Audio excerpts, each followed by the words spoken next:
keagungannya. Dan kiranya kami juga boleh menjadi bukan hanya pendengar firman, tapi juga pelaku-pelaku firman. Kami serahkan waktu ini ke dalam tangan Tuhan, yang satu nama Tuhan kami Yesus Kristus, Tuhan dan Juru kami hidup, kami berdoa. Amin. Silakan duduk di mata Tuhan.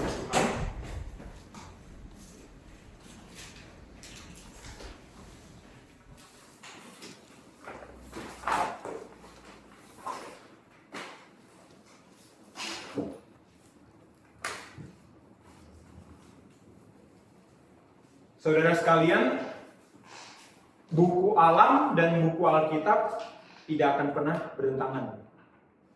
Buku alam dan buku Alkitab tidak akan pernah bertentangan. Kalau ada satu saintis, katakan saja, berhasil melakukan riset terhadap dunia ini dan berakhir pada kesimpulan bahwa Tuhan tidaklah menciptakan langit dan bumi, Tuhan itu tidak ada, maka apakah itu berarti buku alam bertentangan dengan buku Alkitab, saudara sekalian? Tentu tidak.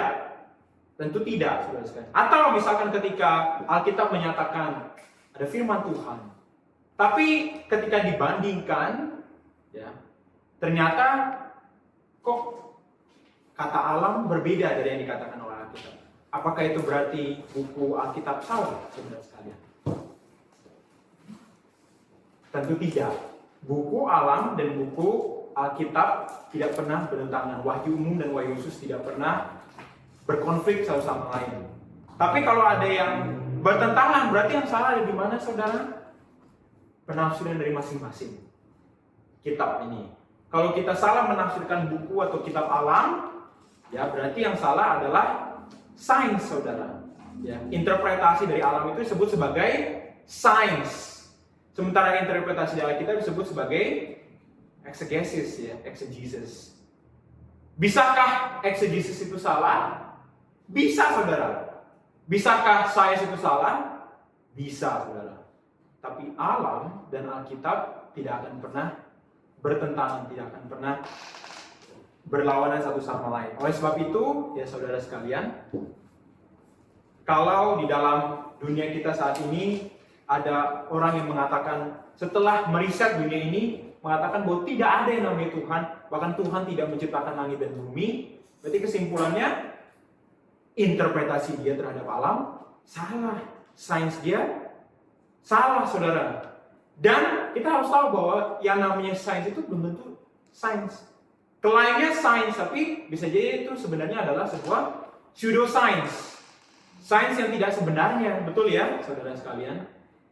Termasuk ya anggapan, saudara, bahwa kalau dunia ini saat ini tidak ada lagi hal yang supranatural, maka tidak pernah ada hal yang supranatural sebelumnya, saudara.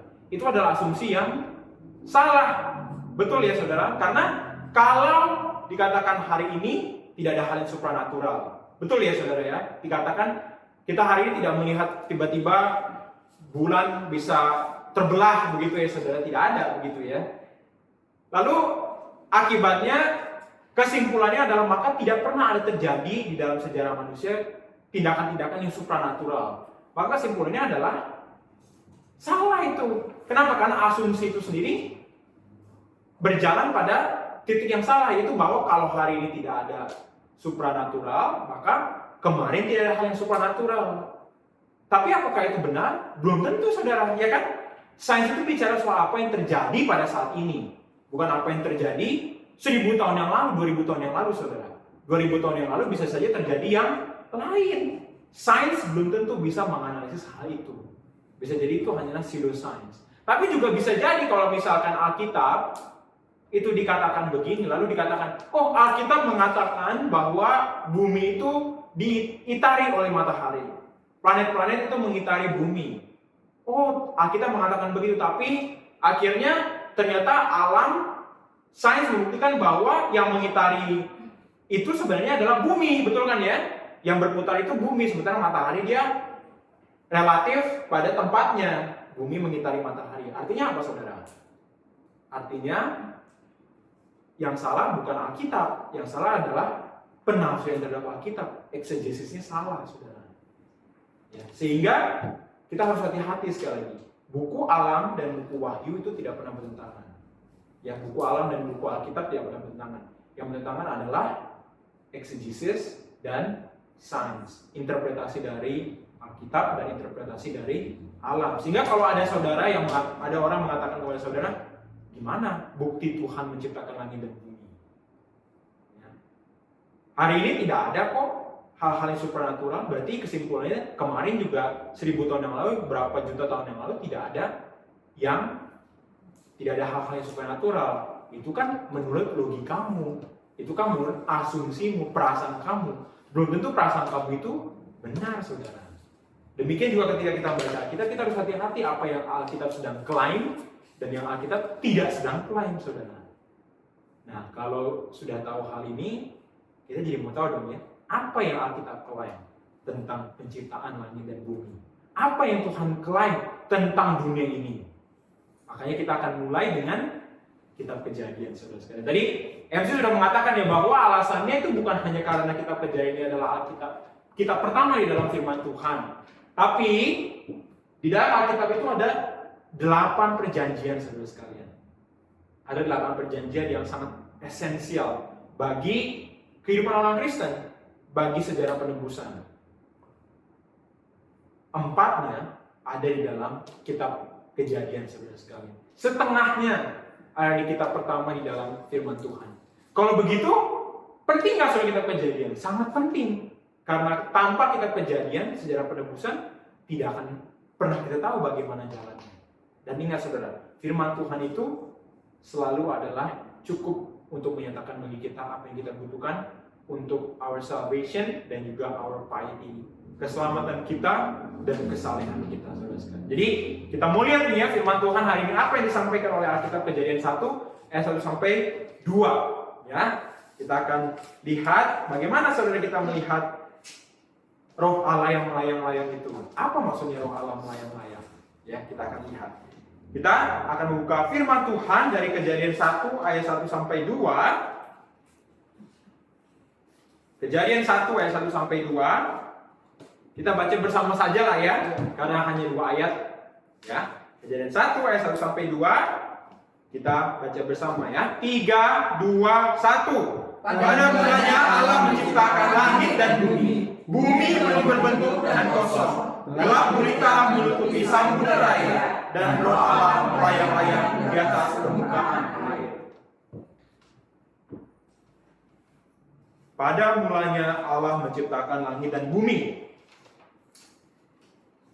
Pertanyaan saya sekarang, apa relasi ayat pertama ini dengan keseluruhan pasal 1? Ada yang mengatakan saudara bahwa ayat 1 ini sebenarnya adalah sebuah rangkuman dari keseluruhan pasal 1. Jadi pada mulanya Allah menciptakan langit dan bumi. Lalu mulai dari ayat kedua dijelaskan apa maksudnya Tuhan menciptakan langit dan bumi. Ya. Atau yang kedua, bisa juga saudara mengatakan ayat 1 ini adalah titik mulanya, ini permulaannya saudara. Sementara ayat kedua itu adalah kelanjutan dari ayat yang pertama. Kira-kira yang mana saudara yang benar? Apakah ayat 1 ini adalah summary statement, ya, sebuah pernyataan summary, ya, rangkuman dari ayat pasal 1. Ayat 2 itu baru munculnya, baru pertamanya, titik mulai itu ayat yang kedua. Atau ayat yang pertama ini sebelumnya dari ayat kedua sampai ayat terakhir di pasal yang pertama. Dari semua proses penciptaan dalam 6 hari itu, saudara. Kira-kira yang mana saudara yang benar?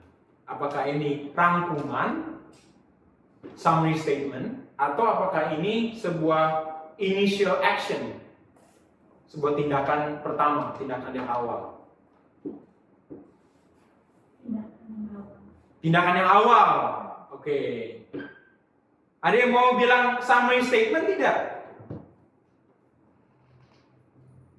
Nyata tidak ada ya saudara. Hari ini tidak ada suara yang lain ya. Kita suaranya cuma satu saudara. Jadi kata saudari Lingling tadi, ini adalah initial statement ya, bukan summary statement.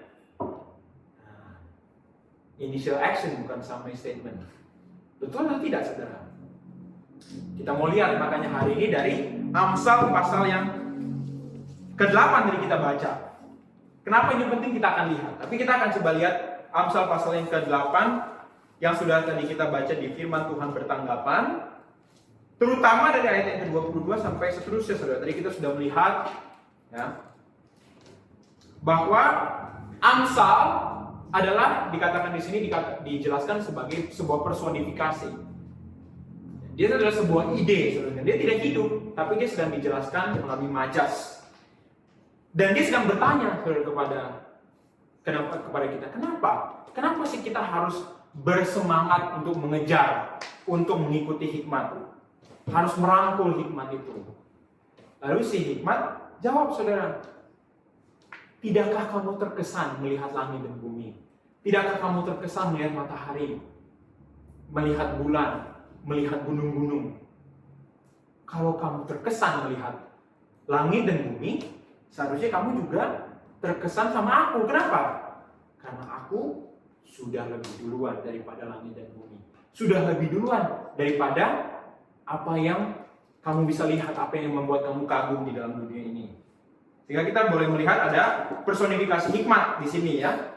Hikmat dikatakan sudah ada sejak permulaan penciptaan. Di ya, ayat yang ke-22.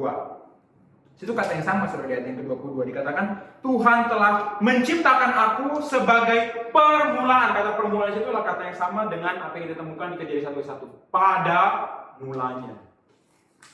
Demikian juga hikmat, wanita hikmat itu sudah ada pada permulaan pekerjaannya, permulaan jalan Tuhan. Ya. Nah, uniknya si penulis kitab Amsal, kalau sudah lihat, mengartikan permulaan di ayat 22 itu apakah sebagai summary atau sebagai initial, sebagai yang pertama? Sebagai initial, saudara. Coba kita lihat ya. Di ayat yang ke-22 dikatakan di situ, Tuhan telah menciptakan aku sebagai permulaan pekerjaannya. Lalu di ayat yang ke-23, apa itu? Apa yang dimaksud dengan permulaan pekerjaan Tuhan? Pada mula pertama, sebelum bumi ada. Lalu ayat yang ke-24, sebelum air samudera raya ada. Aku telah lahir. Sebelum ada sumber-sumber yang syarat dengan air. Hikmat itu juga sudah ada, saudara. Jadi, apakah ini menyatakan summary statement atau initial action, saudara? Tadi, hikmat dikatakan sudah ada ketika di dalam permulaannya. Sementara bagi kitab Amsal menginterpretasikan Kejadian 1:1 tadi itu dengan ketika permulaan itu sebelum ada bumi, sebelum ada dasar-dasar samudera, dasar-dasar laut, sebelum ada air, saudara sekalian. Jadi kesimpulannya ini adalah summary statement atau initial action. Ini adalah initial action, saudara. Bukan kita yang mengatakannya, Alkitab sendiri mengatakannya. Amsal pasal 8 ini dari ayat 22 sampai selesai mengatakan bahwa permulaan itu, pada permulaannya Allah menciptakan langit dan bumi, itu bukan bicara soal Tuhan menciptakan langit dan bumi. By the way, ini rentetannya, ini hal-hal yang sedang sebenarnya detail-detail dari penciptaan itu. Bukan, saudara. Yang dikatakan di sini dia bahkan sudah ada permulaan itu, benar-benar titik awalnya. Ya, saudara sekalian. Kenapa ini penting? Karena ada beberapa penafsir mengatakan bahwa Kejadian 1:1 itu adalah summary statement. Implikasi apa, saudara, kalau Kejadian 1:1 adalah summary statement, sementara sebenarnya proses penciptaan itu dimulai dari ayat yang kedua. Di ayat yang kedua, bumi belum berbentuk dan kosong. Ya. Lalu ada kegelapan di atas samudera, di atas kedalaman-kedalaman samudera, dan roh Allah melayang-layang di atas permukaan air.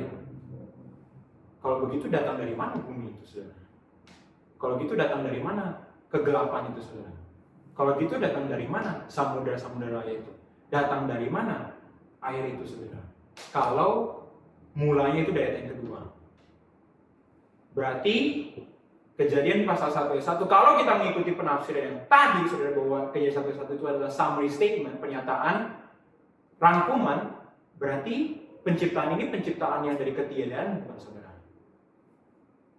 Tidak lagi, saudara. Kenapa? Karena mulanya, titik mulanya dari ayat yang kedua. Tiba-tiba di ayat yang kedua, bumi sudah nongol, saudara. Tiba-tiba air sudah ada, saudara air sudah muncul. Loh, dari mana datangnya? Ya. Tetapi apakah itu yang kita temukan di dalam interpretasi dari Amsal pasal 8 ayat 22 dan seterusnya? Bukan, saudara. Pada mulanya alam ciptakan langit dan bumi, itu ayat 1 adalah permulaannya. Tuhan itulah yang menciptakan segala sesuatu dari yang tidak ada. Ini kalau bahasa Jawanya ex nihilo, saudara, ya. Ex nihilo, penciptaan yang dari ketiadaan.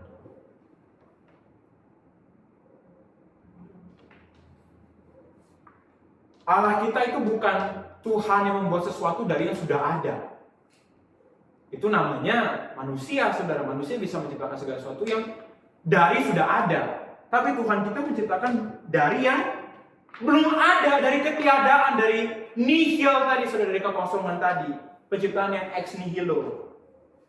Kalau seandainya Kejadian 1 baru dimulai di ayat yang kedua, artinya sudah ada yang lebih terlebih dahulu bersama-sama dengan Tuhan sebelum Tuhan menciptakannya. Kalau gitu apakah Tuhan kekal? Tidak lagi, saudara. Ada sesuatu yang bersama-sama dengan Tuhan sebelum Tuhan menciptakan langit dan bumi. Ya.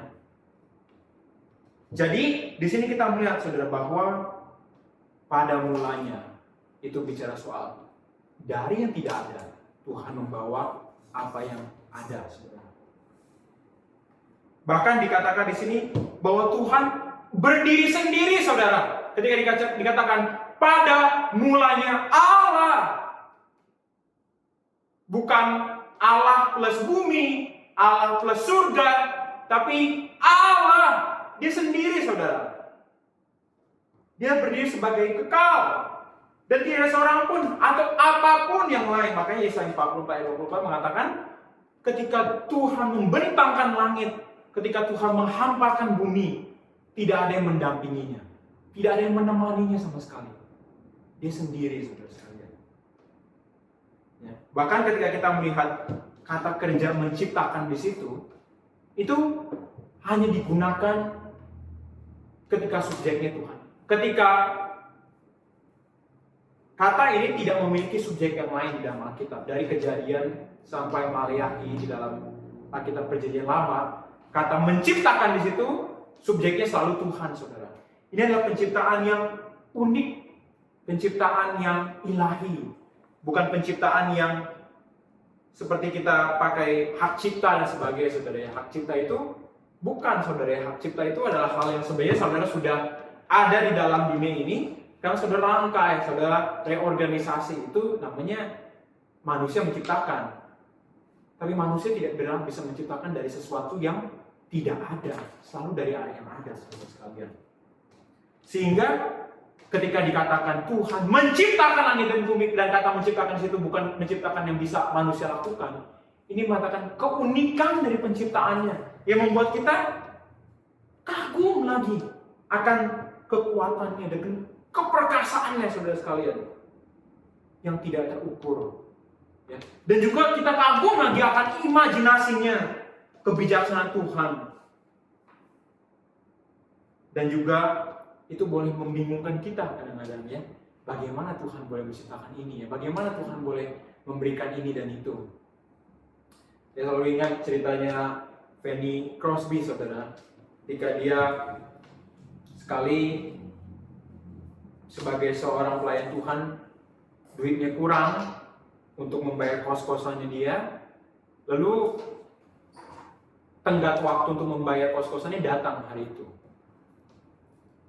Ya, dia buta, saudara sekalian, ya.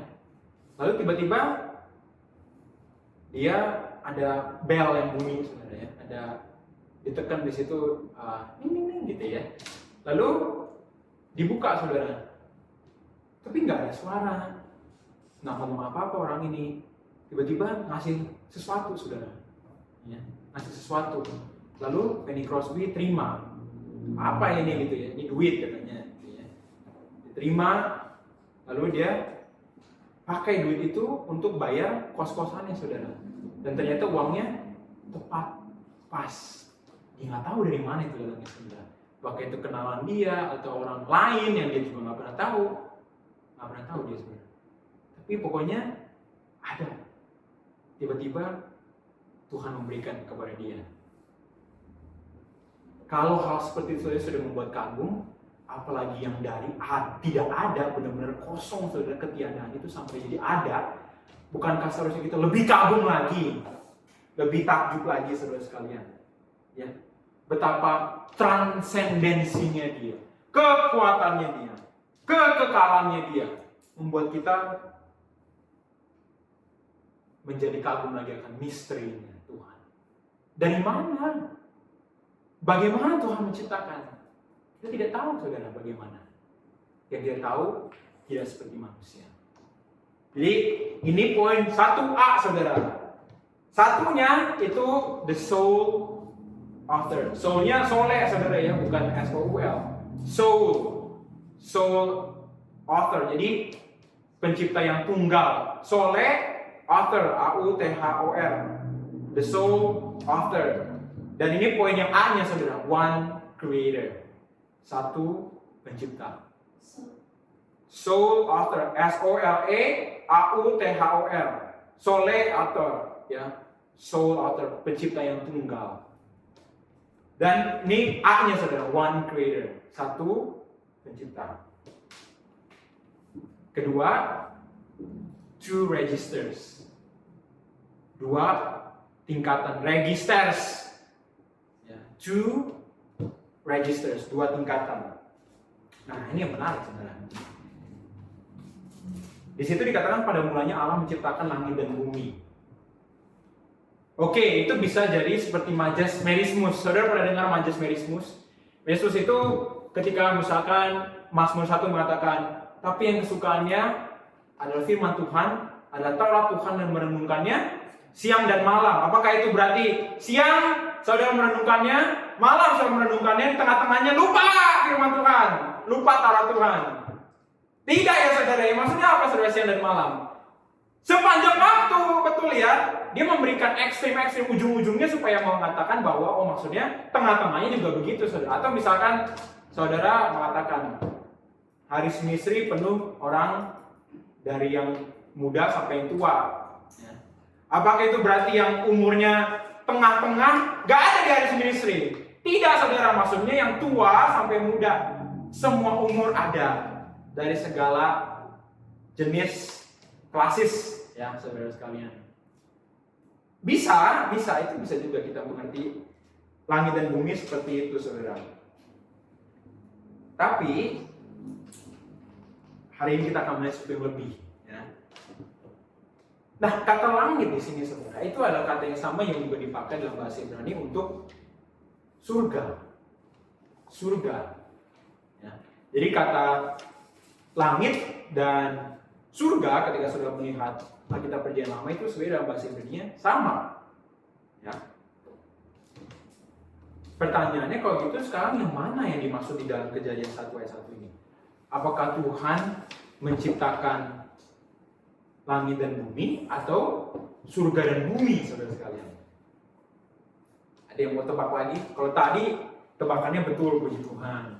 Ini adalah initial action, bukan summary statement. Kalau yang sekarang, ada yang mau tebak lagi, saudara? Apakah ini langit dan bumi atau surga dan bumi?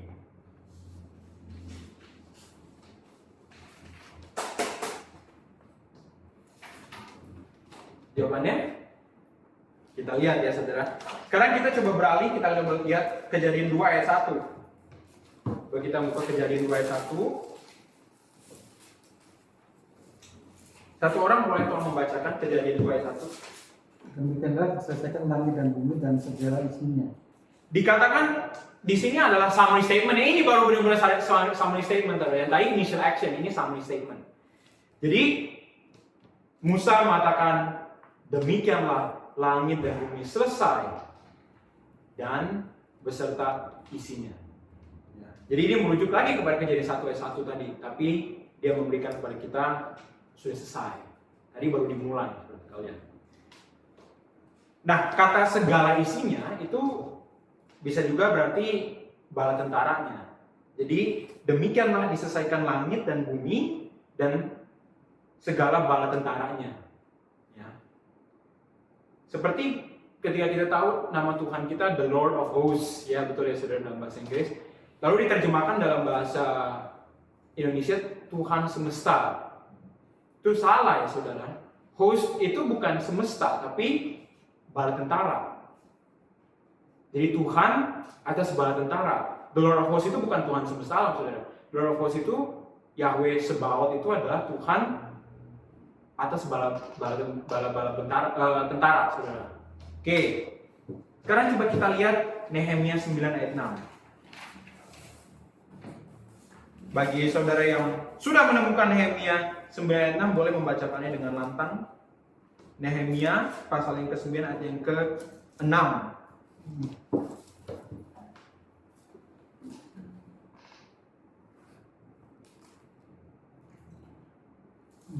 Ayo. Nehemia pasal yang ke-9 ayat yang ke-6.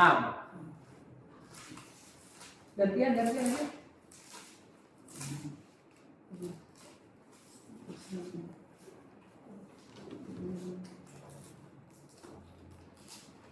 Sudah saya bacakan dulu deh. Nehemia 9 ayat 6. Hanya Engkau adalah Tuhan. Engkau telah menjadikan langit, ya langit segala langit dengan segala bala tentaranya, dan bumi dengan segala yang ada di atasnya, dan laut dengan segala yang ada di dalamnya. Engkau memberi hidup kepada semuanya itu, dan bala tentara langit sujud menyembah kepadamu. Saudara, dikatakan di situ bahwa Tuhan menciptakan langit.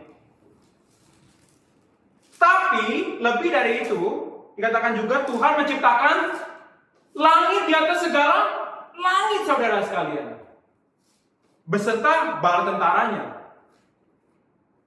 Nehemia 9 ayat 6 ini sedang mengingat kembali, sedang memeditasikan kembali Kejadian 1 ayat 1 dan 2 ayat 1 tadi, ya, bahwa Tuhan menciptakan langit dan bumi. Tapi bagi Nehemia ketika dia membacanya, bukan hanya langit, tapi langit di atas langit dan bala tentaranya, saudara. Langit dari segala langit ini dan bala tentaranya itu menuju kepada apa sebenarnya, saudara? Coba saudara minta lagi membuka 2 Tawarikh pasal ke-18 ayat yang ke-18. 2 Tawarikh pasal yang ke-18 ayat yang ke-18. Satu orang kalau bacakan dengan lantang.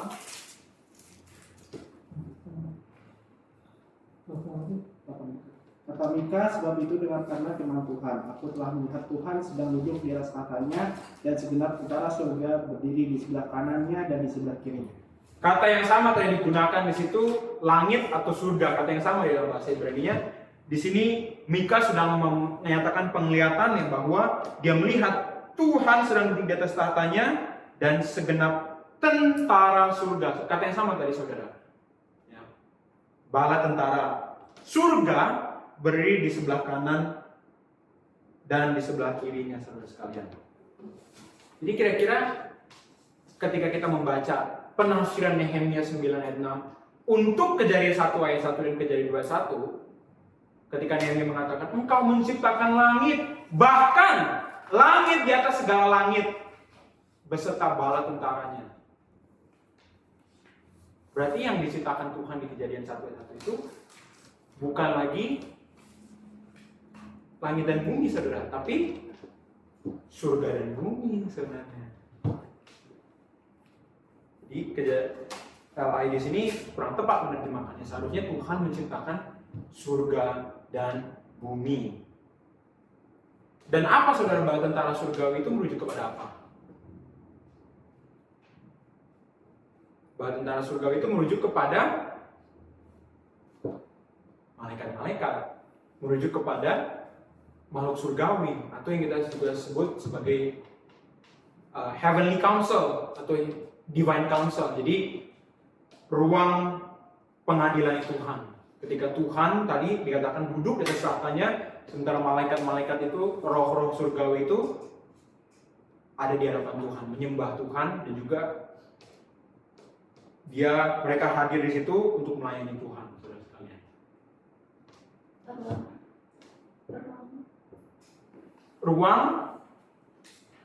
Ruang para malaikat itu, ya. Jadi surga itu adalah tempat para malaikat itu ada. Ya, jadi bukan Tuhan menciptakan langit dan bumi, saudara, tapi Tuhan menciptakan surga dan bumi. Surga di sini adalah tempat di mana Tuhan dan malaikat-malaikatnya bersemayam. Jadi lebih tepatnya Kejadian 1 ayat 1 itu mengatakan bahwa Tuhan menciptakan 2 tingkatan.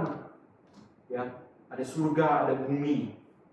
Dan ini juga mengingatkan kita bahwa bukan hanya Tuhan menciptakan yang kelihatan, tapi juga yang tidak kelihatan, saudara, karena roh alam surga itu, ya, alam yang tidak kelihatan, ya.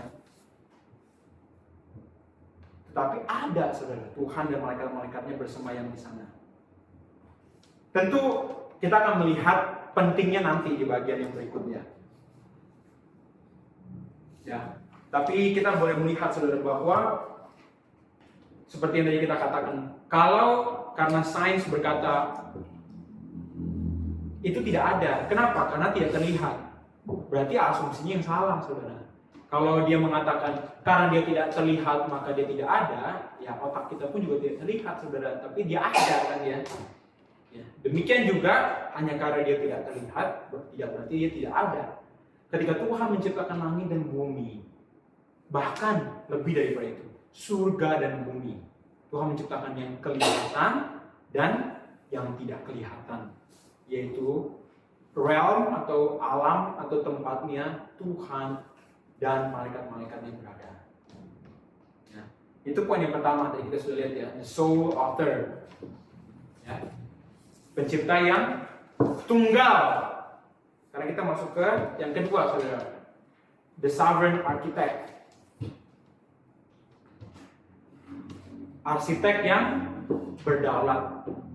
Ini selalu formatnya, saudara, sama, TSA. Jadi lebih mudah dihafalkan, ya, poin yang ketiga dan yang keempat. Jadi yang pertama, the sole author dibagi dua, jadi one creator, two registers.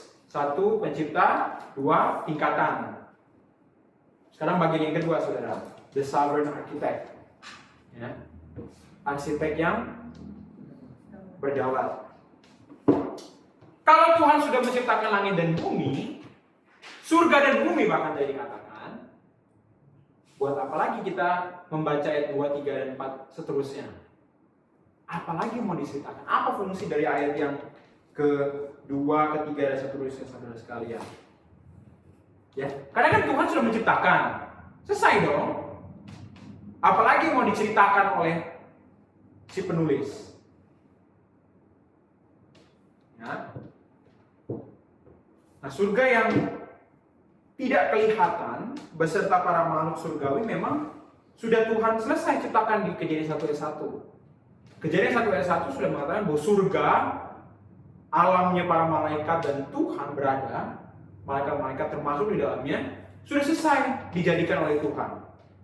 Tetapi ayat yang kedua ini yang penting, saudara. Kenapa? Karena ayat yang kedua ini menjadi jembatan untuk ayat yang ketiga dan seterusnya. Kenapa harus ada ayat ketiga, keempat? Karena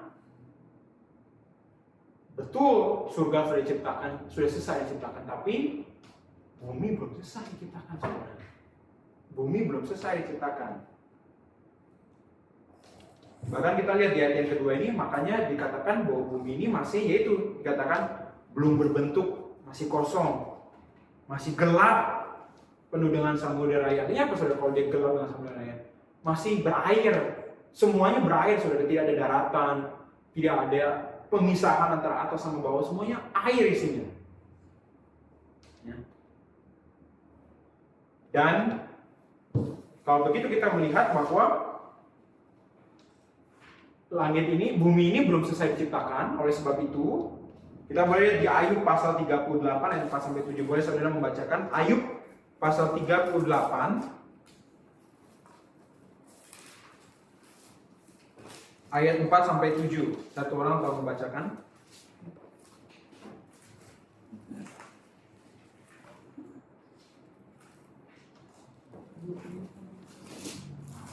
Ayub pasal ke-38 ayat yang keempat sampai ke-7. Ayo kok pada lama sih? Itu doang. Ayo. Di manakah engkau ketika aku meletakkan dasar bumi? Ceritakanlah kalau engkau mempunyai pengertian. Siapakah yang telah menetapkan ukurannya? Bukankah engkau mengetahuinya? Atau siapakah yang telah merentangkan tali pengukur padanya? Atas apakah sendi-sendinya dilantak? Dan siapakah yang memasang batu penjurinya? Pada waktu bintang-bintang fajar bersorak-sorak bersama-sama dan semua anak Allah bersorak-sorai. Tadi dikatakan bahwa di dalam Kejadian 1:1 Tuhan sudah menciptakan surga dan bumi. Malaikat sudah selesai dikerjakan. Sekarang ayat yang kedua, Tuhan membentuk bumi yang sudah diciptakan tadi. Makanya di ayat pasal 38 ayat 4 sampai 7 tadi dikatakan ketika Tuhan meletakkan dasar bumi, ketika Tuhan masih membentuk bumi, anak-anak Allah itu sudah ada. Siapa anak-anak Allah itu, saudara? Para malaikat. Jadi para malaikat itu sudah menyaksikan proses penciptaan, proses pembentukan bumi yang sudah ada, saudara. Ya, proses bumi yang sudah ada. Makanya ayat kedua ini penting. Karena ayat kedua ini memberitahu bahwa ada alasan kenapa ayat 3 sampai seterusnya ada. Ada alasan kenapa Tuhan menciptakan di ayat yang pertama kok, tapi di ayat yang ketiga masih menciptakan lagi karena belum selesai. Walaupun surga sudah selesai dibentuk. Dan di sini kita melihat di ayat yang kedua, saudara sekalian, apa saja detail dari bumi yang belum selesai dibentuk ini. Yang pertama dikatakan bumi itu belum berbentuk dan kosong. Betul, itu adalah terjemahan yang mungkin. Tapi bisa juga belum berbentuk itu artinya tandus, tidak produktif, gersang. Sementara kosong bisa juga berarti tidak berpenghuni, tidak ada yang mendiami. Ya, jadi bumi belum berbentuk dan kosong. Betul, itu bisa jadi satu penafsiran, satu terjemahan yang baik. Tapi selain itu juga bumi itu tandus dan tidak berpenghuni. Dan kedua kata ini adalah kata yang dipakai untuk apa, saudara? Tandus dan tidak berpenghuni. Untuk mendeskripsikan suatu topologi seperti apa, saudara? Menjelaskan satu geografi seperti apa? Tandus dan tidak berpenghuni. Sawah, saudara, ya. Itu tidak tandus, saudara, ada sawahnya, ada padinya. Jakarta nggak tandus sih, saudara, tapi berpenghuni. Kalau tandus dan tidak berpenghuni apa kira-kira, saudara? Padang gurun. Bumi yang belum selesai Tuhan ciptakan ini dideskripsikan seperti padang gurun. Kenapa? Kita akan lihat nanti. Tapi karena kita coba lanjut dulu ya, saudara. Ini kata belum berbentuk dan kosong atau tandus dan tidak berpenghuni nanti akan penting di khotbah minggu depan. Tapi sekarang kita tahu dulu bahwa kedua hal ini menjadi daftar isi, yang menjadi indeks. Dia akan membagi keseluruhan pasal 1 nanti menjadi 2 bagian. Apa saja kita akan lihat minggu depan. Tapi saudara ingat dulu, ini adalah masalah dari penciptaan, bukan masalah bagi Tuhan, tapi masalah bagi ciptaannya. Tuhan sendiri tidak butuh sebuah bumi yang sudah berbentuk. Yang butuh bumi yang berbentuk adalah ciptaannya, manusia. Nanti kita akan lihat di hari yang ke-6. Semua makhluk hidup. Ya. Jadi ini adalah masalah-masalah penciptaan, saudara. Masalah bukan untuk Tuhan, tapi untuk kita. Bumi ini masih belum layak dihuni. Itu yang pertama, saudara. Yang kedua, katakan gelap gulita. Nah, ini juga akan dijawab di minggu depan, saudara. Di hari yang pertama, bagaimana Tuhan menjadikan gelap itu terang. Walaupun kita akan lihat di minggu depan apa maksudnya Tuhan menciptakan terang. Lalu yang berikutnya ada samudra raya. Samudra raya itu apa, saudara? Samudra Raya itu adalah kedalaman-kedalaman laut atau dunia yang penuh dengan air. Saudara, tadi sudah dikatakan ini bumi ini masih penuh dengan air, tidak ada daratan, tidak ada awan-awan, semuanya air, saudara, ngumpul. Ya. Dan bahkan di dalam bahasa Ibrani itu kedalaman ini, Samudra Raya ini adalah Tehom, ya, Tehom, Tehom, Tehom. Tapi kenapa ini penting, saudara? Ada Tehom ini. Karena Tehom ini juga adalah berasal dari kata yang sama dengan kata tiamat, saudara. Bukan kiamat, saudara. Tiamat, T-I-A-M-A-T, tiamat. Dan kiamat ini adalah nama dari Dewi monster, saudara, Dewi laut, Dewi air asin. Yang dalam mitologi Babel itu menggambarkan kekacauan yang harus dikalahkan. Dan kita sedikit balik ya ke latar belakang sejarah dari si Tiamat ini, saudara. Si Tiamat ini bisa ditemukan dalam cerita bernama Enuma Elish. Enuma, E-N-U-M-A, Elish, E-L-I-S-H, dari Babel. Nah, ada ceritanya, saudara, si Dewi Tiamat ini itu berperang dengan para dewa yang lain. Kenapa? Karena partnernya dia, rekannya dia namanya Dewa Apsu itu dibunuh oleh salah satu dari dewa. Jadi Dewa Apsu ini dia sedang tidur, saudara.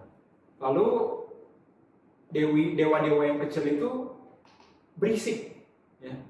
Akhirnya dimarah, saudara, Dewa Apsu ini. Lalu Dewa Apsu ini ngapain, saudara? Dewa Apsu ini membunuh dewa-dewa yang kecil tadi. Lalu apa yang terjadi berikutnya?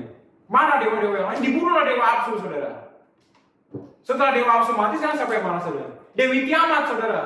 Dewa Apsu itu adalah dewa air yang bisa diminum.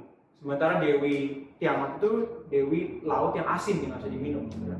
Lalu para dewa ini menunjuk siapa? Dewa namanya Marduk, saudara. Jadi kalau saudara melihat di dalam Alkitab itu ada Marduk, itu beneran, saudara, namanya Dewa Marduk di Babel.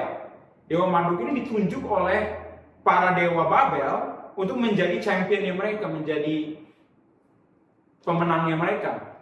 Ya. Lalu Dewa Marduk ini ngapain, saudara? Dia berhasil membunuh Dewi Tiamat. Dan setelah dia membunuh Dewi Tiamat, dia membelah badannya Dewi Tiamat tadi jadi dua. Ditaruh yang di atas itu jadi langit, yang di bawah jadi bumi, saudara. Ya. Jadi ketika orang Israel mendengar kata ini Tehom, mereka jadi teringat siapa, saudara? Tiamat tadi, dewi yang badannya dipakai untuk menciptakan langit dan bumi oleh Dewa Marduk. Apakah ini berarti Kejadian 1 sudah mengajarkan bahwa Tuhan itu mengalahkan dewa-dewa lain? Ada loh dewa-dewa yang lain, tapi sebenarnya kalah sama Tuhan. Termasuk si Tiamat tadi, Tehom tadi, saudara. Jawabannya adalah tidak, saudara, tidak. Ada perbedaan yang sangat kontras di sini. Tiamat di sini, ya Tehom di sini, itu bukan suatu pribadi, bukan pula suatu ancaman yang harus ditaklukkan oleh Tuhan. Dia hanyalah materi, saudara.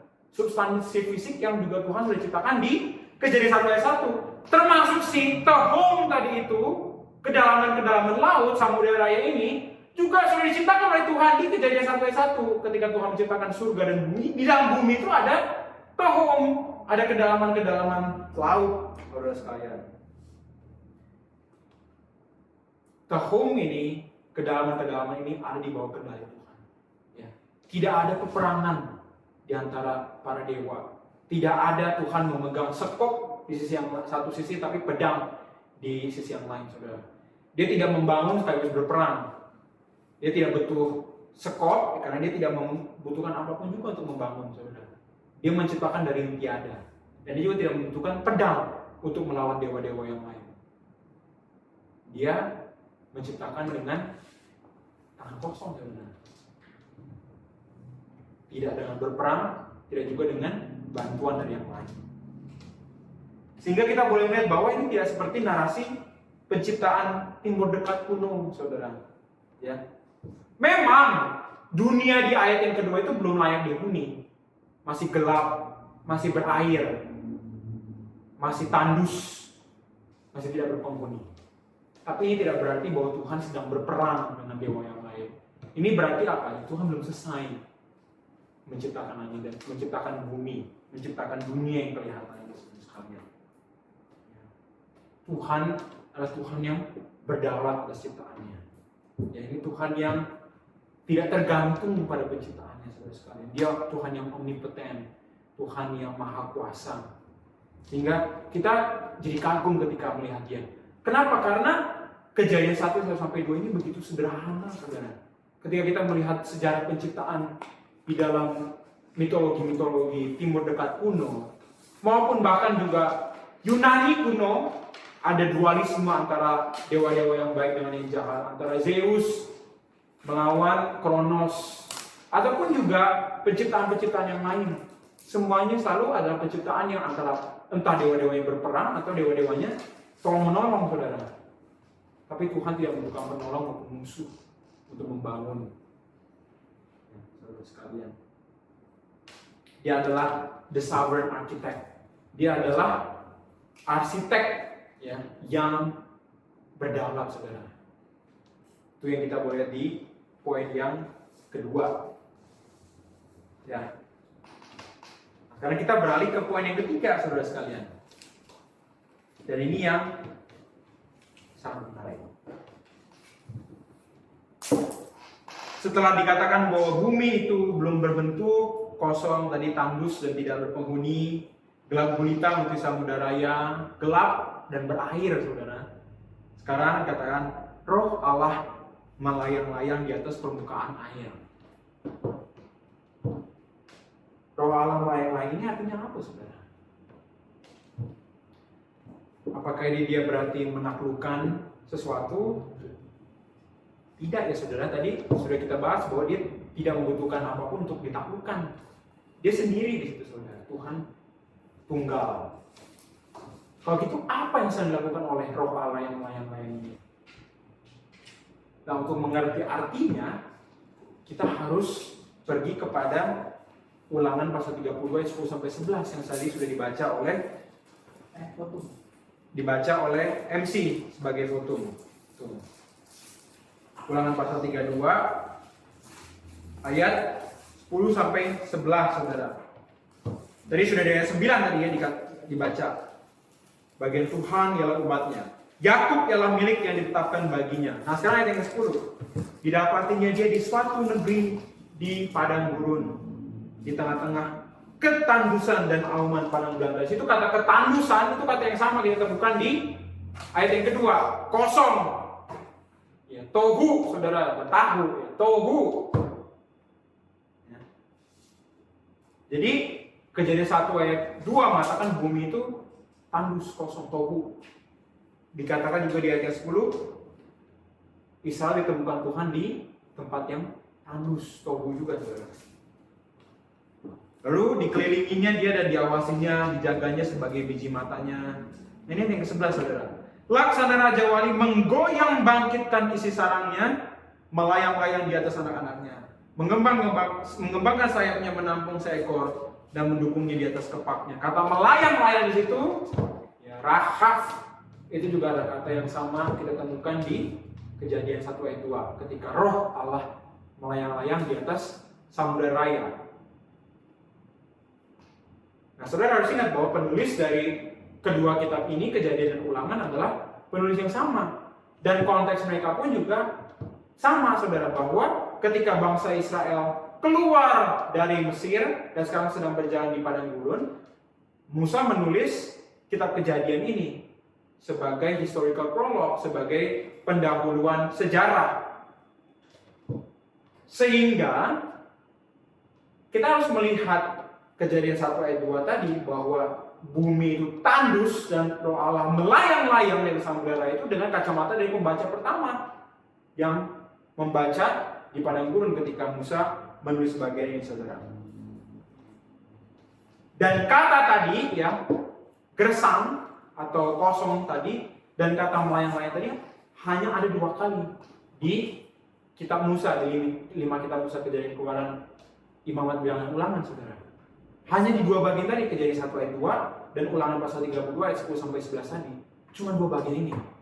Berarti Musa sedang mengajarkan kita bahwa ada sesuatu yang penting, ada sesuatu yang harus kita lihat dari lensa pembaca pertama orang Israel, supaya kita boleh mengerti Kejadian 1 ayat 2 dengan koheren, saudara, dengan tepat.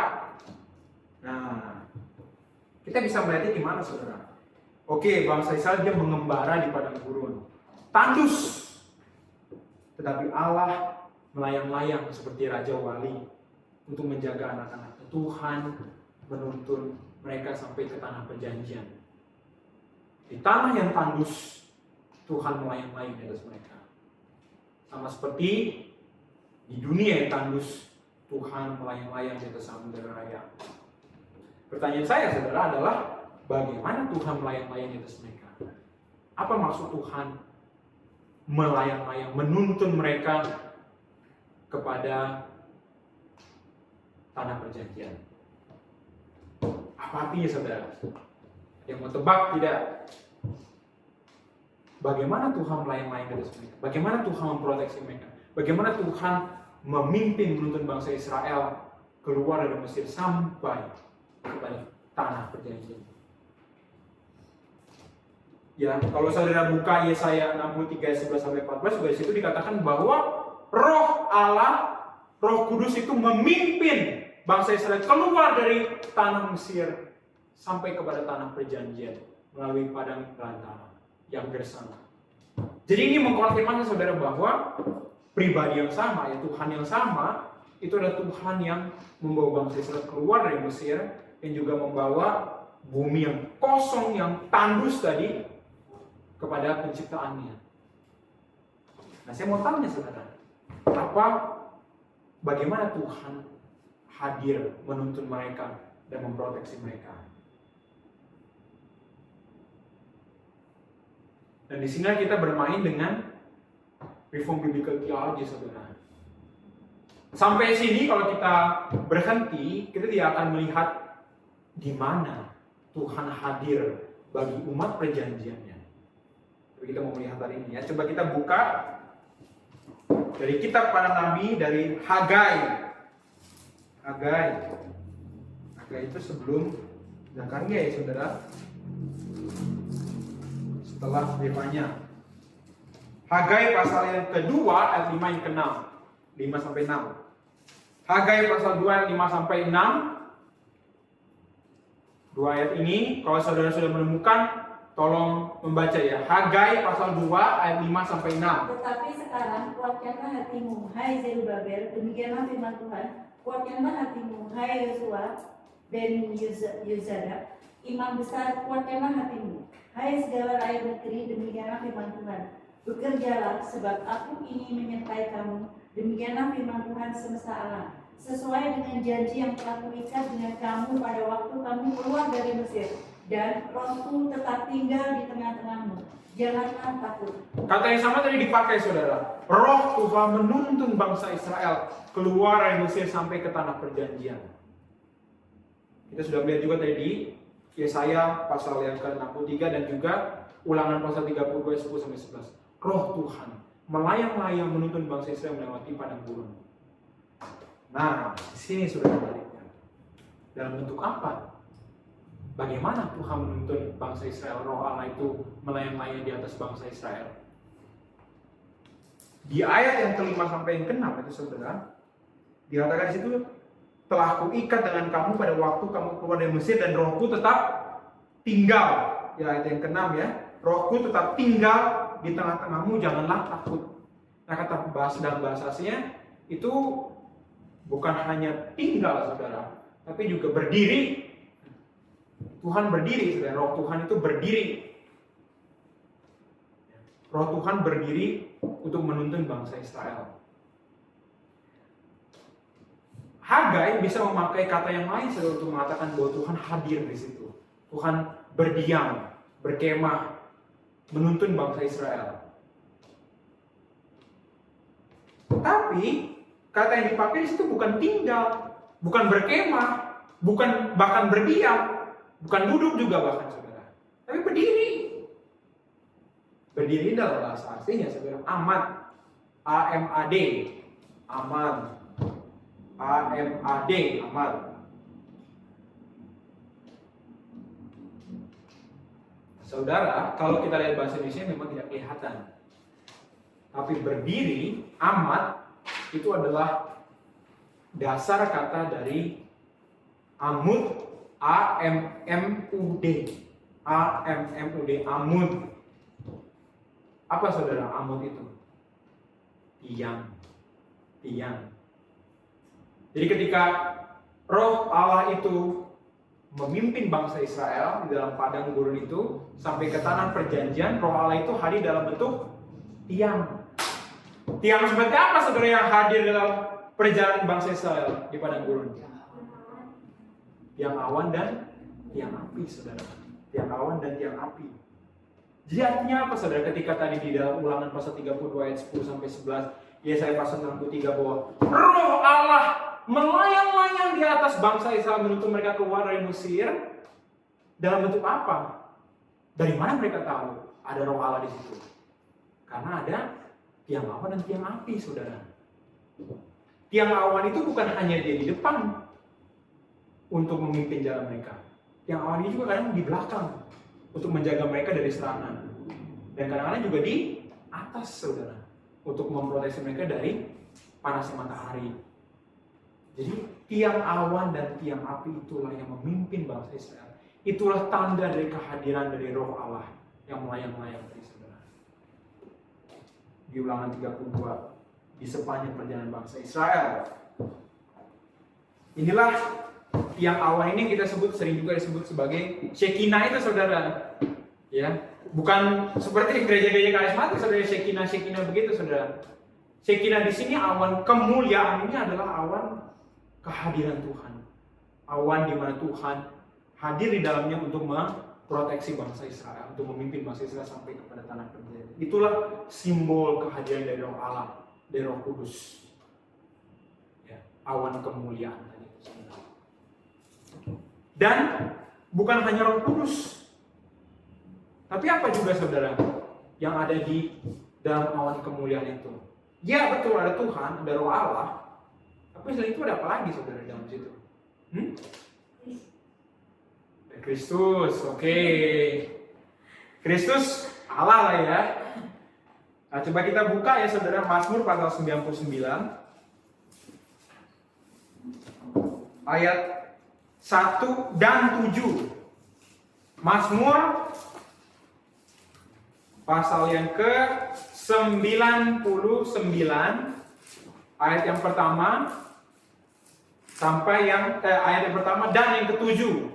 Tolong satu orang bacakan. Yang pertama, Tuhan itu raja, maka bangsa-bangsa gemetar. Dia duduk di atas keruk-keruk, maka bumi goyang. Ayat 7, dalam tiang awan dia berbicara kepada mereka. Mereka telah berpegang pada peringatan-peringatannya dan ketetapan yang diberikannya kepada mereka. Nah, saudara sekalian, bukan hanya ada Tuhan saudara ada di dalam awan itu.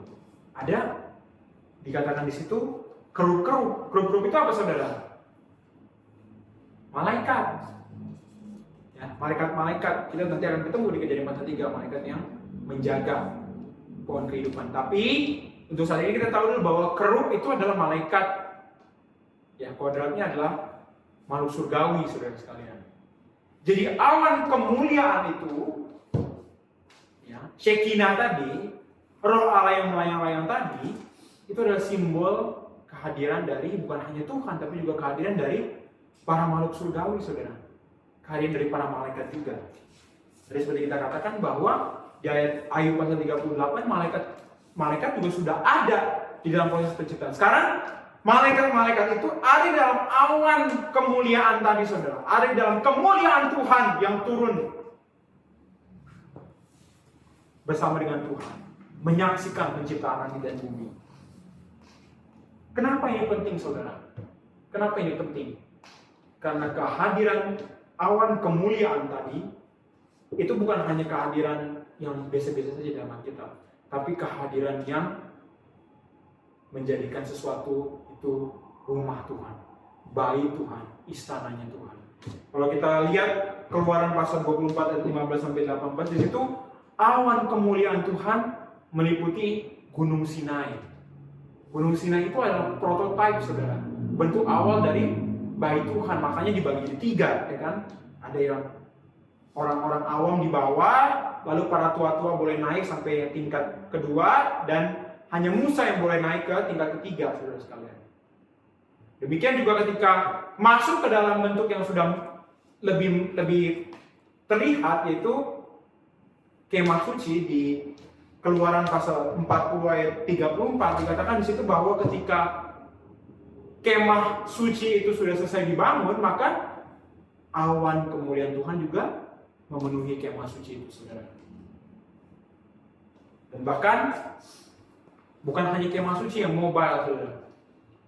Tempat kediaman Tuhan yang immobile, yaitu bait Tuhan, di 1 Raja-Raja pasalnya ke-8 ayat 10 sampai 11, ketika selesai diinaugurasi bait Allah itu oleh Salomo, maka awan kemuliaan Tuhan masuk memenuhi bait Tuhan.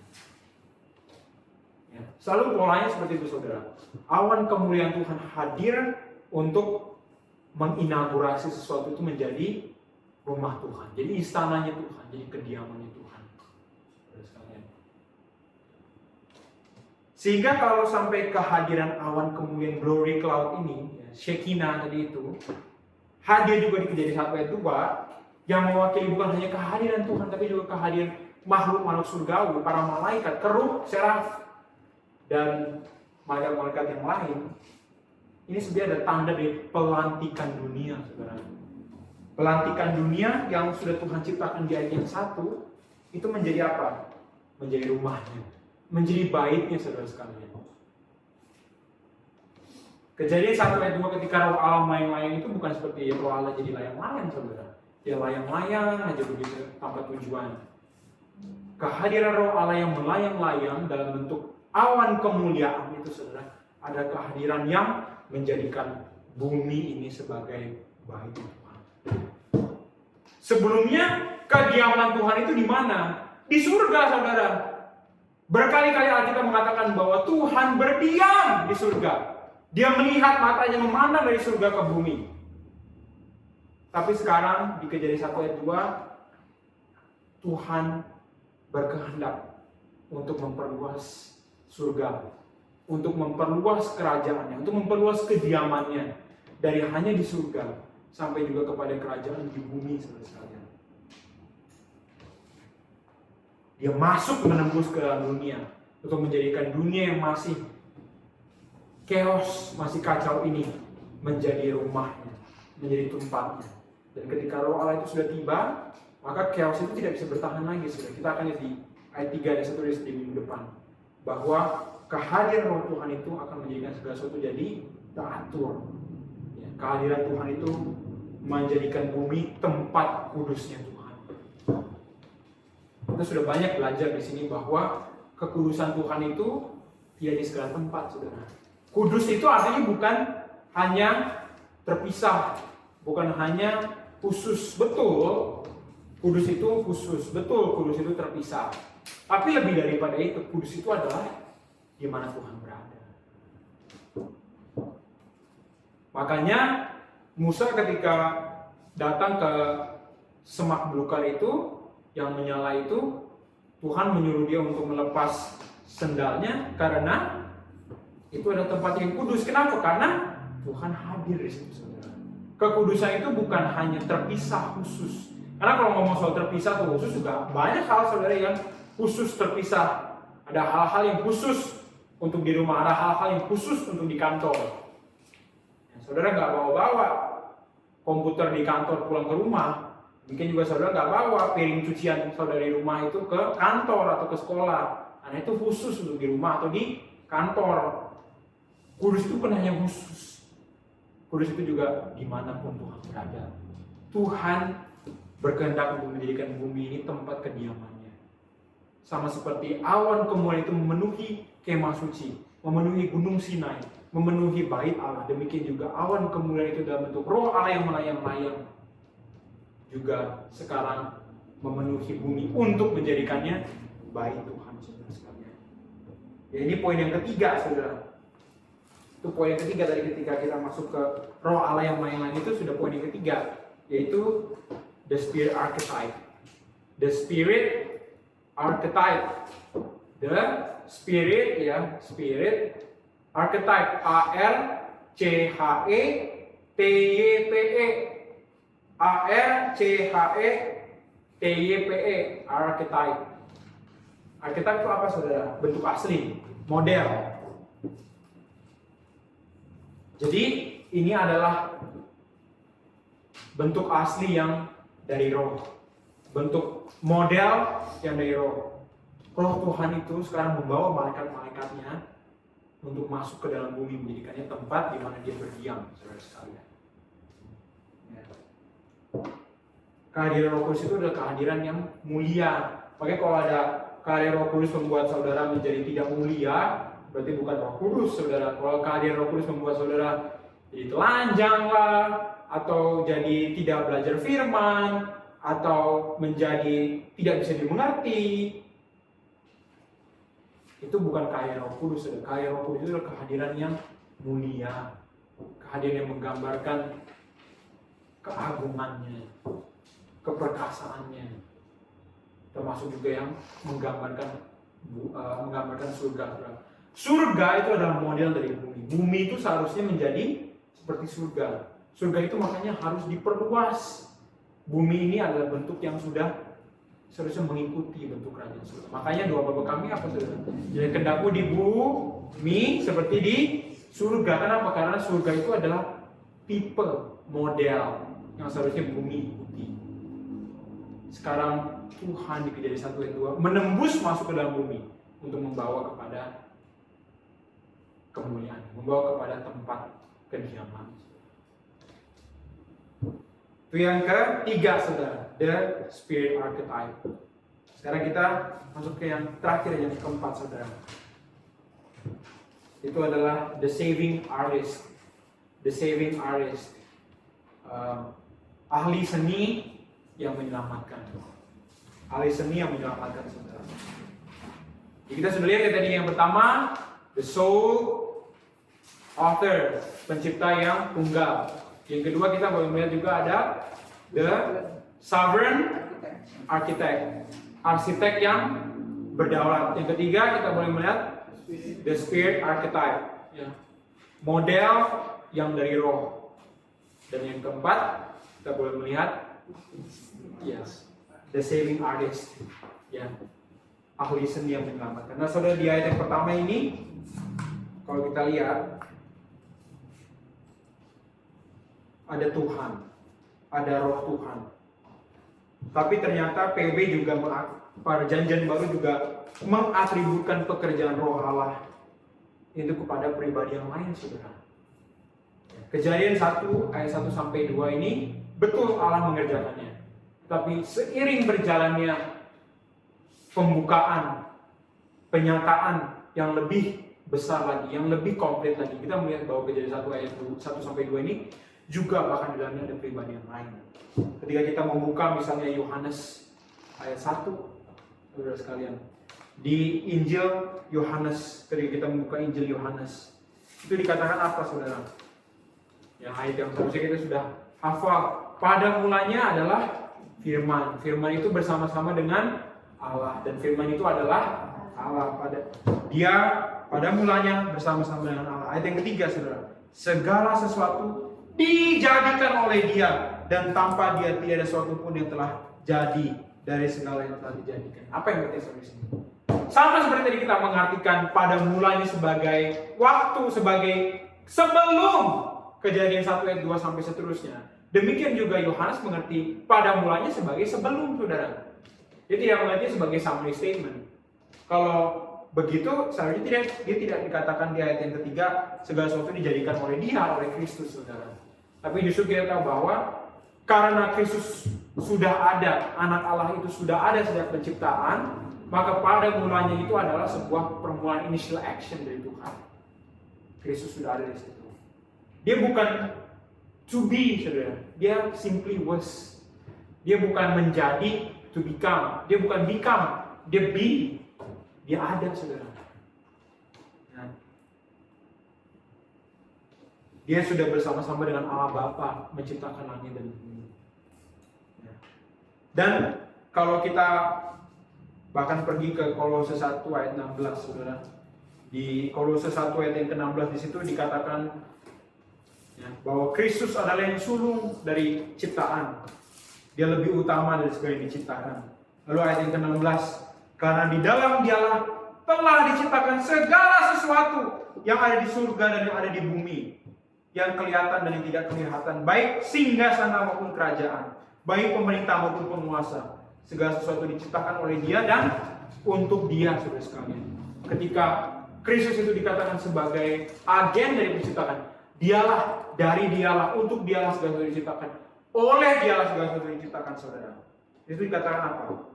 Karena Dialah diciptakan segala sesuatu yang, apakah di situ di langit dan di bumi atau surga dan bumi, saudara? Surga dan bumi. Kenapa, saudara? Karena yang kelihatan dan yang tidak kelihatan, saudara. Ya. Ini berbicara soal apa yang bahkan juga surga itu pun juga sudah diciptakan oleh Yesus Kristus sendiri, bersama-sama dengan Allah Bapa dan Allah Roh Kudus. Saudara sekalian, bukan hanya penciptaan langit dan bumi, tapi penciptaan dua tingkatan tadi, two register tadi, saudara, yaitu surga yang tidak kelihatan dan bumi yang kelihatan. Kenapa ini penting, saudara? Karena artinya Kristus, dia bukan yang ciptaan, dia sudah ada, saudara, sejak mulanya. Dan bahkan kalau kita melihat Ibrani pasal yang pertama, ayat 1 sampai 4.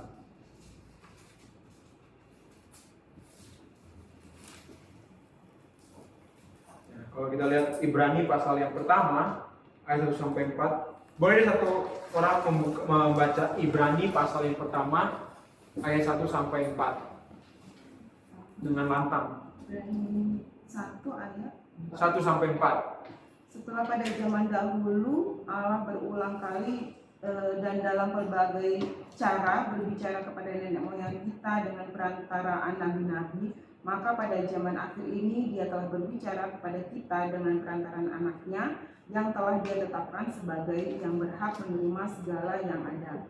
Oleh Dia Allah telah menjadikan alam semesta. Dia adalah cahaya kemuliaan Allah dan gambar wujud Allah, dan menopang segala yang ada dengan firman-Nya yang penuh kekuasaan.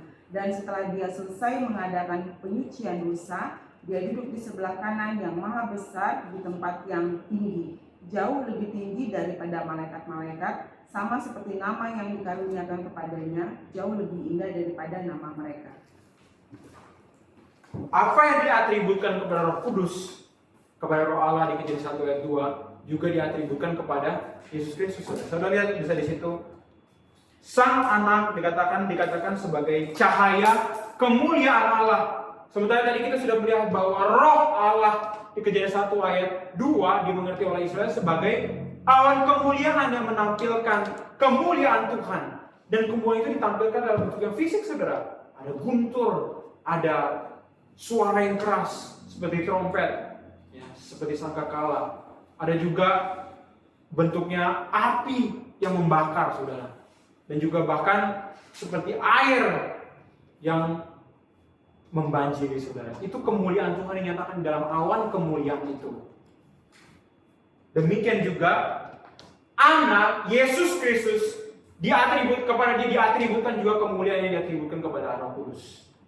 Dan yang terakhir, saudara, bahkan Yesus Kristus di situ juga dikatakan di ayat yang ke-2 akhir, di ayat yang ke-3, ya, Dia adalah cahaya kemuliaan Allah dan gambar wujud Allah dan menopang segala sesuatu, saudara. Kata menopang di situ, kalau saudara, itu berasal dari kata yang sama dengan yang ditemukan di Kejadian 1 ayat 2, ketika Roh Allah melayang-layang di atas samudera raya, di atas permukaan air. Kata yang sama, dari akar kata yang sama juga, itu Allah Anak Yesus Kristus, itu Dia menopang alam semesta ini. Apa yang diatributkan kepada Roh Kudus juga diatributkan kepada Allah Anak. Kenapa, saudara? Apakah ini berarti mereka ada pribadi yang sama? Bukan ya saudara ya, tapi karena Tuhan itu ya satu. Tuhan itu Esa sebagai kita tahu ya. Artinya apa saudara kalau Tuhan itu satu? Berarti pekerjaan-pekerjaan yang di luar dari Allah Tritunggal ini, pekerjaan-pekerjaan antara Allah Anak, Allah Roh Kudus dan Allah Bapa tidak dapat dipisahkan satu sama lain. Bahkan di dalam penciptaan sekalipun. Betul kita bisa melihat ada bagian-bagian yang dilakukan oleh mereka masing-masing. Betul mereka memiliki perannya masing-masing. Tapi tidak berarti mereka bisa dipisahkan. Ini bukan seperti Trimurti saudara ya. Ya seperti ada pencipta tapi juga ada yang membangun, ada juga yang menghancurkan. Tidak seperti itu saudara. Tidak ada ya Brahma, Wisnu dan Siwa, bukan saudara. Itu pekerjaan yang terpisah, bahkan saling kontradiksi satu sama lain. Tapi Tuhan kita tidak terpisah, mereka pekerjaannya bersama-sama.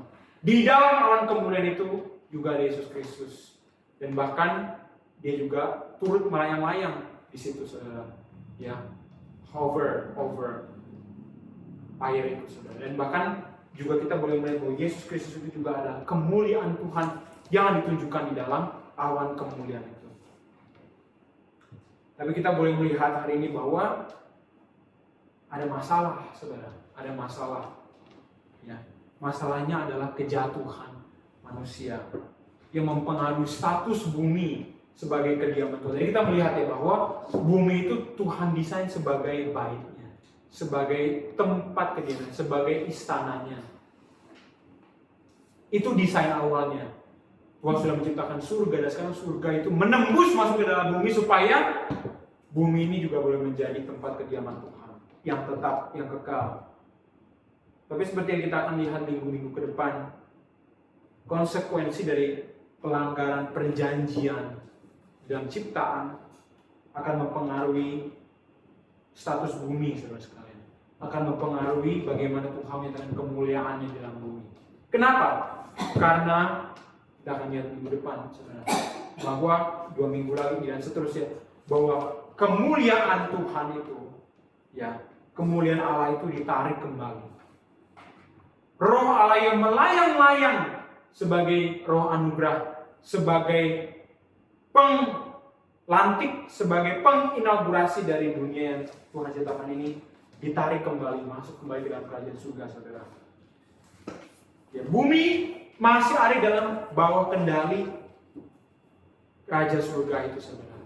Tapi di sisi yang lain, penciptaan yang baru, kita boleh melihat bahwa penciptaan yang lama ini saudara itu menjadi tempat yang tidak kudus lagi.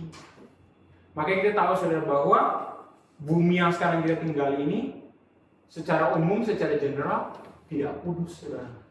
Tidak kudus. Tidak kudus bukan berarti tidak berdosa ya saudara. Tidak kudus itu berarti tidak kudus itu bukan berarti berdosa saudara. Tidak kudus itu berarti Tuhan tidak berdiam di situ. Tuhan tidak ada di situ sebagai menyatakan diri sebagai tempat kediamannya. Yang tersisa hanyalah kutuk saudara. Yang tersisa hanyalah penghakiman di dalam bumi yang kelihatan ini. Dan kita jadi bertanya saudara, adakah harapan? Ya, adakah Tuhan boleh menyatakan, boleh surga itu kembali turun ke dalam bumi? Tingkat yang di atas turun lagi ke dalam tingkat yang di bawah? Jawabannya ada saudara. Tapi hanya bisa kalau memang penciptaan yang terjadi di awal, hanya bisa penciptaan yang baru terjadi untuk menaklukkan, untuk menjadikan bumi yang sudah tidak kudus ini kembali kepada bentuk yang didesain, kepada bait Tuhan sekalian. Ya. Ada roh yang harus datang lagi, melayang-layang lagi saudara. Dan bukankah itu yang dilakukan saudara dalam penciptaan yang baru? Ya, roh Allah itu dia melayang-layang. Gimana saudara? Dia menaungi rahim seorang perawan saudara. Seorang perawan. Untuk apa saudara? Untuk menaruh buah yang sulung dari ciptaan yang baru, yaitu Yesus Kristus. Roh yang sama juga dia melayang-layang, menaungi Yesus Kristus tadi dalam peristiwa penciptaannya. Dan roh Allah yang sama itu juga melayang-layang di atas gerejanya di dalam peristiwa Pentakosta, menjadikan ciptaan yang baru, saudara sekalian. Dan oleh sebab itu maka yang sulung dari ciptaan yang baru ini yaitu Yesus Kristus, Tuhan yang berinkarnasi jadi manusia. Tadi kita sudah lihat ya bahwa di dalam Yohanes 1 ayat 1 sampai 3 Dia menciptakan segala sesuatu. Dia sudah ada sejak mulanya. Tapi Tuhan menarik kemahnya. Dia tidak lagi berdiam di dalam manusia. Kenapa? Karena dosa. Kemuliaan Tuhan tidak bisa disandingkan dengan dosa. Yang satu harus mengalah. Kemuliaan Tuhan itu akan menghabisi dosa pada akhir zaman. Tapi di dalam masa yang ada di sini, Tuhan menembus masuk atas anugerahnya. Dalam bentuk apa sebenarnya? Itu ciptaan yang baru. Dan kita boleh melihat Yesus Kristus berkemah di antara umatnya. Makanya Yohanes 1:14, firman itu menjadi daging, dia menjadi manusia, dan dia di situ katakan dia menetap, ya, dia berdiam bersama ciptaannya. Tapi di situ dalam bahasa saya bukan berdiam, saudara, tapi berkemah. Ya, dalam bahasa Ibrani itu syakan, saudara. Kayak tadi awan kemuliaan Tuhan namanya apa tadi, saudara? Shekinah. Ya, Shekinah, saudara, bukan Shakira, saudara, itu beda lagi, itu penyanyi, saudara, ya. Penyanyi yang di Piala Dunia, saudara, ya, yang Piala Dunia itu Zootopia juga, saudara, yang 1-2 kalau saudara pernah nontonnya itu Shakira, saudara, penyanyi itu joget-joget, saudara, beda lagi, ya, bukan yang itu, saudara. Ini Shekinah, ya, awan kemuliaan Tuhan, awan kediaman Tuhan, yang Yesus Kristus juga sekarang berkemah di antara kita, syakan, saudara, berkemah di antara kita. Sehingga kita boleh melihat ada Injil itu, hukuman yang seharusnya ditanggungkan kepada kita karena kita sudah melanggar perjanjian penciptaan. Kita akan lihat minggu-minggu berikutnya bagaimana manusia melanggar penciptaan itu, melanggar kekudusan Tuhan, melanggar perintah Tuhan. Tapi sekarang ada harapan, saudara. Ada Injil yang Tuhan berikan. Dan oleh sebab itu kita tidak kaget kalau 2 Korintus 5 ayat 17 mengatakan apa, saudara? Siapa yang ada di dalam Yesus Kristus, dia adalah ciptaan baru. Yang lama sudah berlalu, sesungguhnya yang baru sudah datang, saudara sekalian. Ya. Ciptaan yang baru itu sudah tiba. Karena Yesus Kristus pun juga sudah tiba. Ciptaan yang lama sudah akan binasa.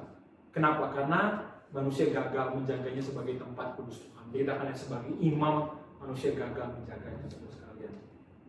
Tapi kita juga boleh melihat bahwa kalau kekudusan Tuhan, kemah Tuhan itu sudah datang ke dalam dunia, dalam bentuk apa, saudara? Kehadiran itu dalam bentuk gereja Tuhan. Gereja Tuhan. Makanya gereja Tuhan itu adalah tempat di mana Tuhan berdiam, menetap. Ini tidak berarti Tuhan itu tidak maha hadir, saudara. Tuhan maha hadir. Dia hadir dimanapun. Dia hadir di segala tempat. Tetapi itu tidak berarti kehadiran di segala tempat itu sama, saudara.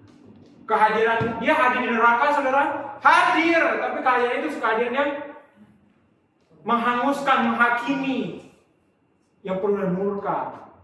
Ya. Apa bedanya, saudara, kehadiran dia di segala tempat dengan kehadirannya dia di bumi, di gerejanya?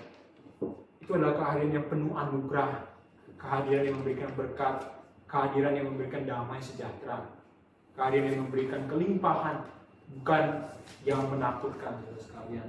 Dan gereja adalah ciptaan yang baru. Tentu itu bukan ciptaan yang baru yang penuh, masih ada yang lain. Tapi ini juga berarti bahwa gereja akan sekali lagi menjadi satu-satunya tempat di mana surga itu boleh dicicipi, saudara sekalian. Makanya tidak salah kalau John Calvin mengatakan bahwa creation is the theater of God's glory. Creation is the theater of God's glory. Ciptaan adalah teater kemuliaan Tuhan.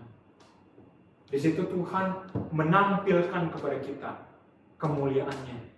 Kita juga jadi audiens, saudara. Kita boleh melihat di dalam setiap sisi alam semesta ini ada kemuliaan yang dipancarkan.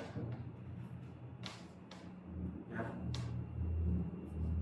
Sehingga ini akan menjadi kehadiran yang comforting, yang memberikan kita damai sejahtera, yang memberikan kita penghiburan. Kenapa saudara? Kita tahu bahwa dunia ini adalah dunia yang menakutkan. Ya, tadi seperti kita lihat, kalau kita pikirnya adalah pergumulan kita, ya, kesulitan-kesulitan hidup kita, sibuknya kita, masalah-masalah kita, bahkan dosa-dosa kita, kita mungkin akan menarik kesimpulan Tuhan itu tidak ada. Gimana Tuhan ketika aku begini? Gimana Tuhan ketika aku begitu? Masa sih Tuhan menciptakan langit dan bumi kalau sekarang banyak masalah? Tetapi Alkitab mengajarkan kepada kita bahwa tadi buku alam dan buku Alkitab tidak akan pernah bertentangan satu sama lain. Ketika kelihatannya saling berkontradiksi, yang salah itu bukan buku alam maupun buku Alkitab.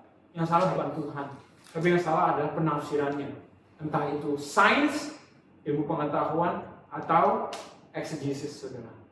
Dan di dalam hal ini kalau kita melihat pergumulan kita, masalah-masalah kita, bahkan juga hari Senin saat ini, kita mengingat juga ya, Oma yang tadi sudah meninggalkan kita, ataupun kita juga melihat saudari Vina, juga hamba Tuhan kita, dan juga bahkan pergumulan-pergumulan kita yang lain.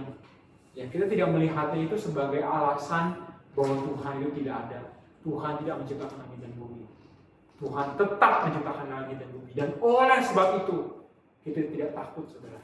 Kita tidak gentar, karena Tuhan yang sama yang sudah menciptakan langit dan bumi adalah Tuhan yang sama juga yang sudah menciptakan ulang langit dan bumi, membawa kita masuk dalam ciptaan yang baru dan memberikan kepada kita jaminan bahwa kita ada di sana bersama-sama dengan Dia. Ya, walaupun dosa itu menjadi penghalang, saudara. Dosa itu menjadi alasan kenapa bumi yang didesain menjadi rumah Tuhan ini tidak jadi rumah Tuhan lagi, saudara. Itulah makanya kita boleh melihat Kejadian 1 ayat 1 sampai 2 ini sebagai suatu penghiburan. Kita akan lihat juga minggu depan sebagaimana Roh Allah itu di dalam tiang api, Dia akan menyinari bangsa Israel melewati padang gurun. Demikian juga saudara, Dia menyinari, Dia akan memberikan terang di tengah kegelapan minggu depan. Bagaimana ketika tiang awan dan tiang api itu membelah laut dan memberikan tanah yang kering, daratan, kita akan juga melihat Roh Allah yang sama itu, awan kemuliaan itu di Kejadian pasal 1 akan membelah air dari air untuk memberikan daratan tempat manusia bisa hidup, saudara. Dan kita akan lihat juga bahkan minggu ke depannya lagi, saudara, Roh yang sama yang sudah ada di dalam awan tadi, awan kemuliaan tadi, ya, yang membawa bangsa Israel melewati padang gurun sampai kepada rest mereka di tanah perjanjian. Juga ada Roh Allah yang sama yang membawa penciptaan di dalam kegersangannya sampai kepada restnya di hari yang ke-7, saudara sekalian. Demikian juga hari ini ya, kita mengingat bahwa betul kita ada di padang gurun dunia, tapi ingat juga bahwa Roh Allah itu melayang-layang di atas kita, memberikan kita pengharapan, memberikan kita tuntunan, memberikan kita terang di waktu gelap, memberikan kita juga membelah laut ketika kita harus berjalan di depannya, supaya kita berjalan sampai ke akhirnya, berjalan kepada rest yang kekal nanti, hari ke-7 yang sejati, yang kekal, sabat yang abadi, yang klimaks nanti. Amin. Kita menutup firman Tuhan.